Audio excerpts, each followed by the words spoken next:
Salam izləyicilər, kanalıma xoş gəlmisiniz. Bugünkü videomda sizlərə çox dadlı, asan hazırlanan kişmişli qozlu keks resepti verəcəm.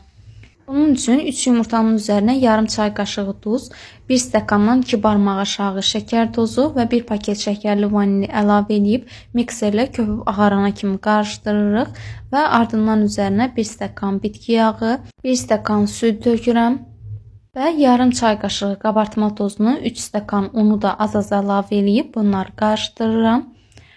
Xəmir hazır olandan sonra üzərinə 80 qram kişmiş və 80 qram da zövqə görə qoz əlavə edirik. Bunlar zövqə görədir. Sizdə evdə varsa istifadə edə bilərsiniz və yaxud da qatmaya da bilərsiniz. Bunu qarışdırandan sonra yağladığım listə əlavə edirəm və 180 dərəcədə yarım saat bişməyə qoyuram. Artıq keks bişib hazırdır. Gördüyünüz kimi çox gözəl, sadə, tez başa gəlir hazırlanmaqda. Mütləq siz də hazırlayın. Çox dadlı alınır. Hələlik bu qədər. Sağ olun, salamat qalın. Allah'a emanet olun.